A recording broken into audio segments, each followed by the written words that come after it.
Good evening. We've 4 more contestants ready to submit themselves to a range of mental, physical and psychological tests. And remember, the Krypton Factor isn't looking for brilliance in just one specific area, it's looking for all-round outstanding ability. In short, for a superman or woman. Now, our 4 contestants tonight will again be put through 5 tough tests. At the end of each section, their points will be fed into our master scoreboard, and at the end of the contest, their individual totals will form their Krypton Factors, and the person with the highest Krypton Factor goes through to the semi-final. So let's go straight into our first section, intelligence. Now, it's impossible, obviously, in the time to test all-round intelligence, but over the weeks we'll be challenging in specific areas. Tonight we're asking our contestants to assemble a familiar form by analysing its component parts. So, contestants, can I ask you now to leave your seats and step down behind your desks? And on those desks you see 9 blocks. Each block has a pattern on 2 opposite sides. When the blocks are built into one large square, the pattern on each of the 2 sides will form a letter of the alphabet, a K. We want you to build a red K on a white background. Now, you must build vertically, 3 blocks high and 3 blocks wide. The winner will be the person who completes it correctly in the fastest time, and the psychologist who set the test has given a target time of 2 minutes. So are you all ready? Then go!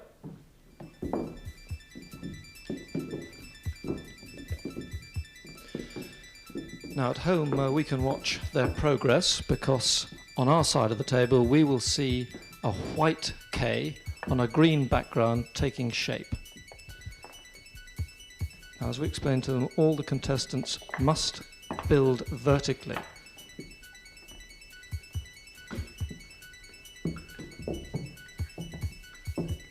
Now, some of them are choosing to build it sideways on the table beside and then build it, but once they start building they must build it vertically.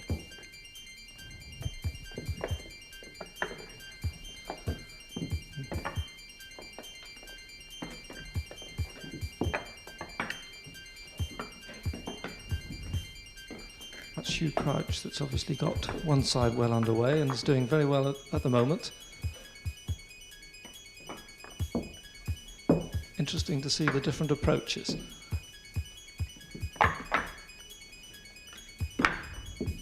And that one's almost completed. It's Hugh Crouch, and he has now finished.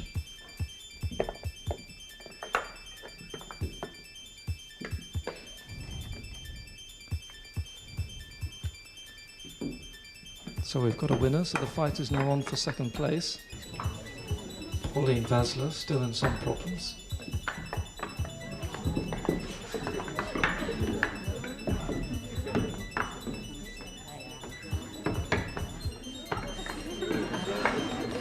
And there's Roy Ansters makes it there. So that's 2 with a complete K.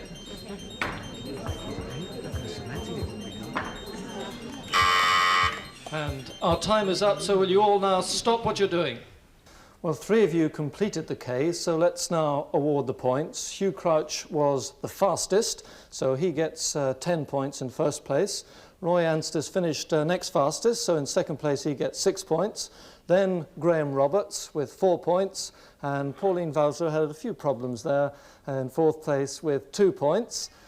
Let's then feed those scores into our master scoreboard, so that at the end of the first section, Hugh Crouch is obviously in the lead with 10 points.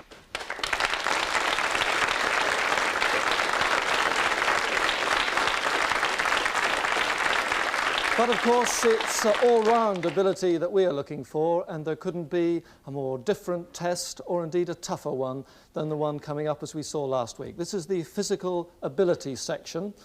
And for that, an assault course, purpose-built for the Krypton Factor by the Army.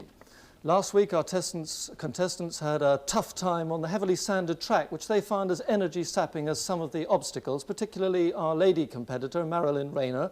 So let's see how Pauline and her colleagues do on the assault course this week.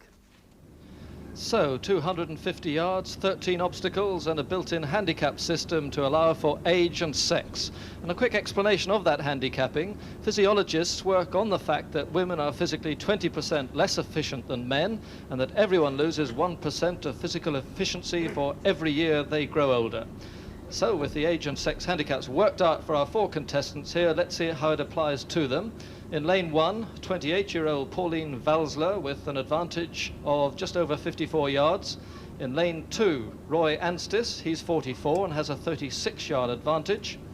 In lane 3, Graeme Roberts, 34 with a 26-yard advantage over the man in lane 4 on the outside, Hugh Crouch, who's aged 26. He starts from scratch, and the starter is the Army's Captain Don Glynn.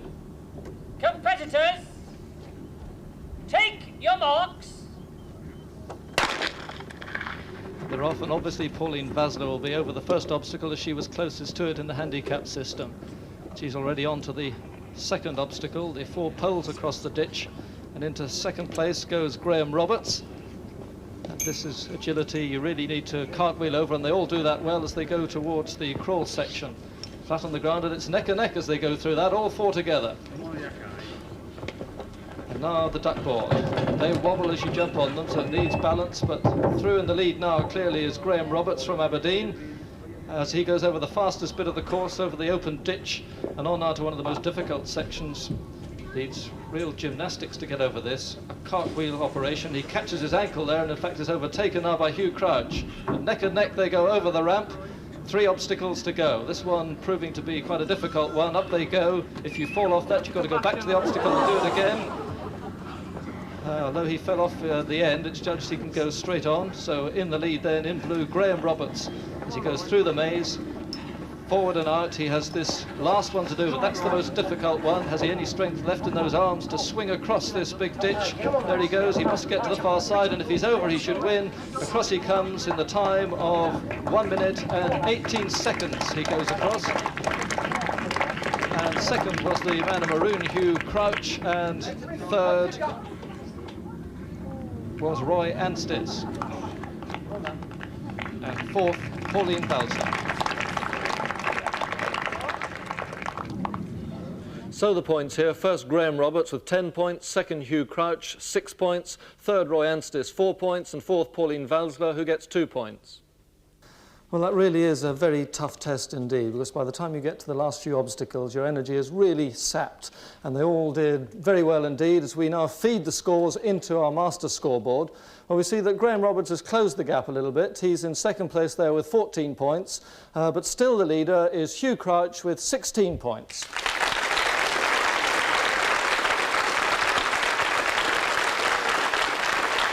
So, on now to section 3, the personality test, and here public opinion will decide the points. Some weeks ago, we booked all 4 of our contestants into a hotel. They knew they'd be given a subject, they'd have the night to think it over, and then to prepare a witty 30-second script, which they'd have to deliver to the camera the next morning. And the subject we gave them this time was to prepare an extract for a holiday brochure about an unlikely or totally outrageous place in which to spend a holiday. And the public nationwide would be asked to judge it for its wit, originality and presentation. So let's now see the 4 pieces prepared by our 4 contestants, and they were given just 1 chance to deliver it to the camera. So let's first see Graeme Roberts talking about a holiday in Kampala, Uganda. Hello there. We Africans been hearing how you British been having to forgo the old continental holiday this year on account of the falling value of the pound. So here's the offer of the lifetime. 2 weeks in sunny Uganda, absolutely free. No bad, eh? Considering what we gotta offer. So beat the curfew in Kampala and pit your wits against the presidential bodyguard.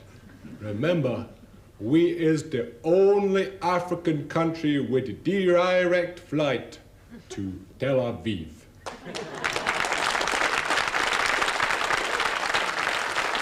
A holiday in Kampala there. Now Pauline Valsler inviting you to try the underworld. For all the people who seek a holiday with warmth, the underworld is the place to go. It is so hot it brings an instant suntan.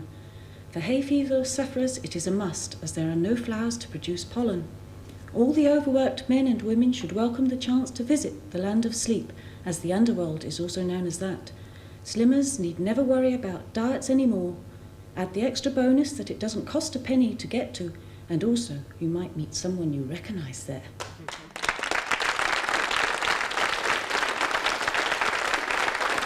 And from the underworld, we move on to the choice of Roy Anstice, Baghdad. Come to sunny Baghdad, only 3,000 miles away from England, and regular charter caravans leave twice a week. The weather is magnificent. We haven't had rain for 3 years. The hotel is fantastic. Overlooks the beach, and the sea is less than 5 days away from the hotel. Camel rides for the kids, carpet rides for the dads. No bingo, I'm afraid, mums. But on the last night, we've arranged a tour around the Sultan's harem just for you. This could be the holiday that you never forget.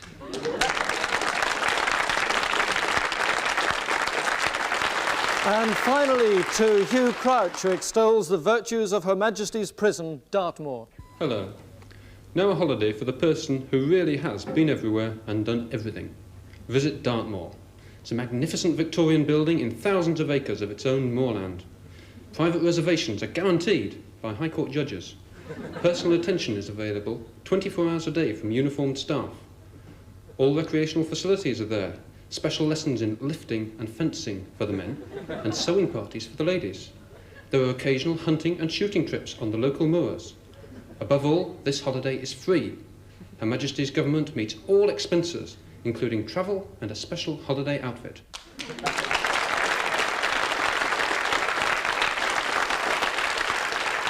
So now you've seen all four of our contestants delivering their extracts for the holiday brochure, and the first time they'd done anything like that to a camera.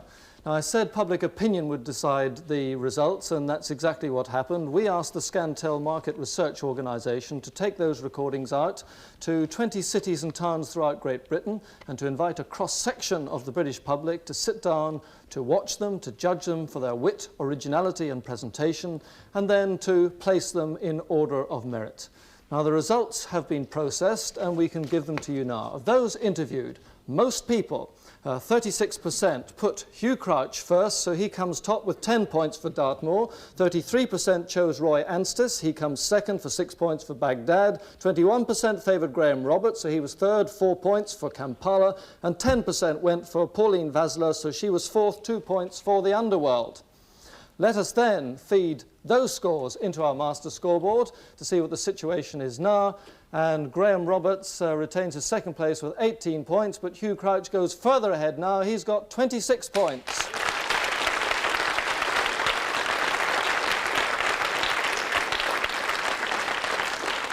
So on now to section 4, designed to test the observational and perceptive skills of our contestants.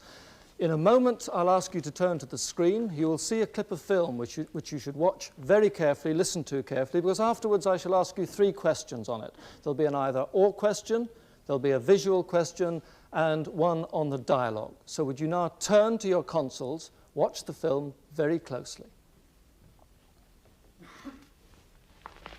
Dr. Beckman and Professor Markowitz. Thank you. Well, gentlemen, now that the moment has come to bid you farewell, I congratulate both you, Doctor, and you, Professor, on your brilliant work in the development of the submarine tracking system.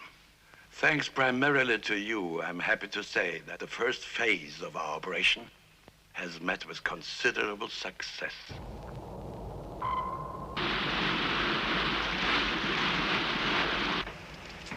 How far would you say? About 10,000 yards, sir. Commander?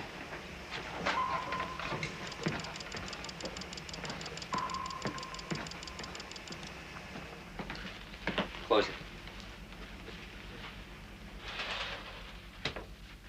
I just got this signal from the Pentagon on instructions from the Security Council. Destroy Atlantis fast. What does fast mean? The battle station is 5 minutes. There's torpedoes?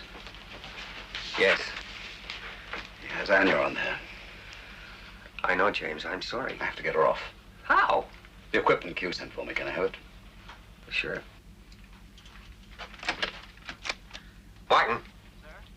message for Commander Bond. Bring it in quick.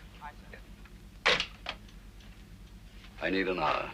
What, that comes from the top? 40 minutes. You're gonna get me court-martialed. Okay. 1 hour. Come in. Here, I'll give you a hand.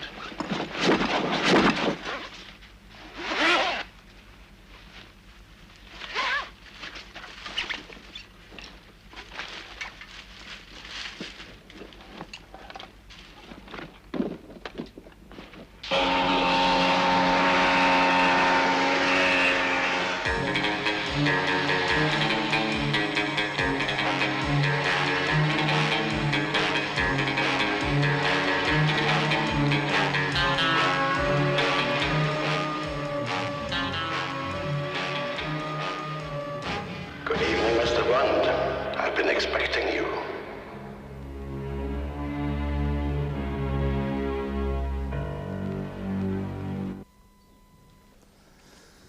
That clip from the latest James Bond film, The Spy Who Loved Me. 3 questions each now and 2 points for the correct answer. First of all, Graeme Roberts, your questions. Which hand did Stromberg dip into a finger bowl, his left or his right? Right.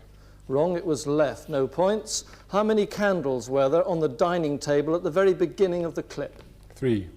Wrong, there were 4, no points. How far away did the submarine rating think the sea platform was?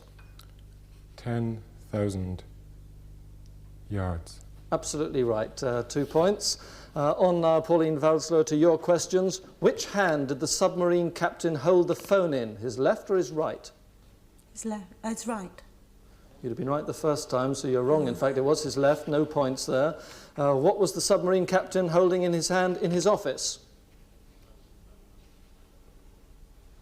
Must have an answer. I don't know. It was a clipboard. And what was the first thing the captain told Bond to do on entering his cabin? Shut the door. Close the door, right, 2 points. Roy Anstis, which button on the phone did the captain press to summon Bond's ski bike? Top right or bottom right? Top right. Top right, correct, 2 points. What piece of electronic equipment was on the bookshelf in the submarine captain's cabin? Must have an answer. Don't know. A TV monitor, no points. How much time did the Pentagon originally give the captain to destroy the platform? 1 hour. No, originally it was 5 minutes, no points. Hugh Crouch, was the fire burning or not the second time we saw the dining room? No. It was burning, in fact, so no points. How many windows closed when Bond arrived in the sea platform at the end of that clip? 4. 4 is correct, 2 points. What was the name of the man who brought Bond his package? No idea. Barton was the answer, no points. Well, you could all have scored 6 points there. In fact, it was very even. You all got 2 points, but to bring the potential of the round up to 10 points, there's now 4 points at stake for all of you, depending on your ability to recognise one of the 2 scientists at the beginning of that film. And just as last week we had 9 soldiers, this week we've got 9 scientists from which to choose. Have a good look at them. They've all got white coats on for this identity parade. Have a good look at all those faces. One of those gentlemen was a scientist at the beginning of the clip of film that you saw. So have a good long look at them. They're now going to walk across in front of you and line up on the other side. And after that, I'll be asking you to decide which of them was the scientist at the beginning of the film.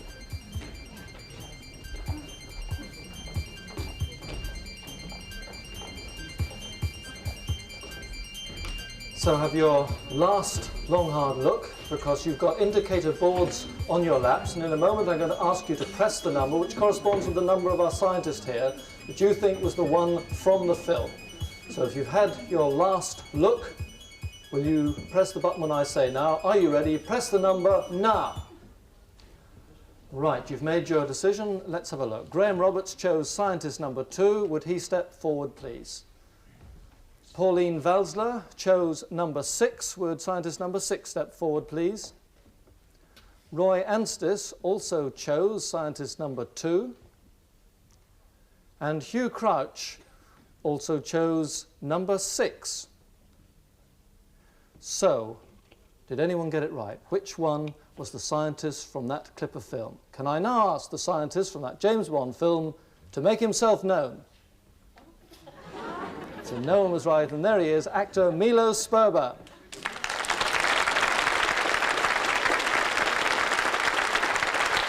So, with none of you spotting him, you all end level in that round with 2 points. We feed those scores into our master scoreboard, so there's no change at the moment. Graeme Roberts still in second place with 20 points. Hugh Crouch still in the lead with 28 points.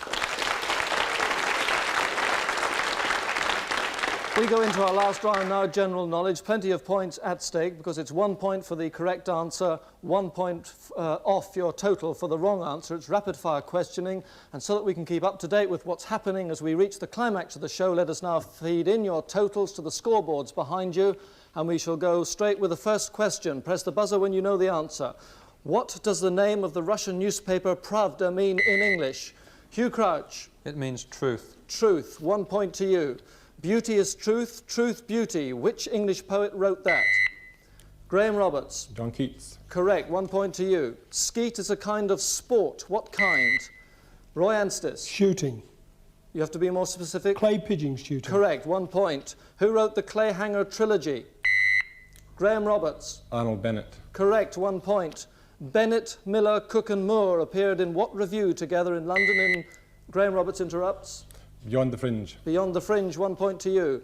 A fringe can also be a hairstyle. In which of Pope's poems does a lady called Belinda lose some of her hair? Graeme Roberts. The Rape of the Lock. Correct, 1 point. What two things must be added to the lock to complete both the idiom and the firearm? Roy Anstis. Flint. I wanted 2 things, can't take that. Stock and barrel is the correct answer, 1 point off your score. What is a maker of wooden barrels called? Roy Anstis. A Cooper. Correct, 1 point. What kind of headgear does Tommy Cooper wear in his act? Roy Anstis. A fez. Correct, 1 point. Which country banned the wearing of the fez in 1920, interrupted by Roy Anstis? Turkey. Correct, 1 point. What, in nautical terms, is a Turk's head? Graeme Roberts. A knot. An ornamental knot, correct. A knot is, amongst other things, the name of a living creature. What kind? The answer is a bird. The Byrds had a hit record in 1965 with a song written by Bob Dylan. What was it? Pauline Valsler. Tambourine Man. Tambourine Man, correct, 1 point. Which man's nickname was Fizz? Graeme Roberts. Illustrator of Dickens. Wrong, Hablot Knight Brown. In what Shakespearean play does Beron appear, or Beron? Graeme Roberts. Love's Labour's Lost. Correct, 1 point. Labor Day is a public holiday in the US and Canada. In what month is it? Answer is September. What is a septum in anatomy? And interrupted by Roy Anstis. It's the cartilage that divides the nose into 2 separate nostrils. Correct, 1 point. The parting of the Red Sea occurs in which book of the Bible? Graeme Roberts. Exodus. Correct, 1 point. An X film cannot be seen legally by anyone under what age? Hugh Crouch. 18. 18 is correct, 1 point to you. And that's the end of the contest, which means that our winner tonight is Hugh Crouch with a Krypton Factor of 30. So our congratulations to him. Hard luck indeed to Graeme Roberts, who pushed hard in that last round. In fact, he gave us an answer that the illustrator of Dickens, which was correct. I took a point from him, but he didn't give us the name. We can put a point back on. He was second, but Hugh Crouch is the winner. He goes through to our semi-final. We're back next week at 7 o'clock. Good night.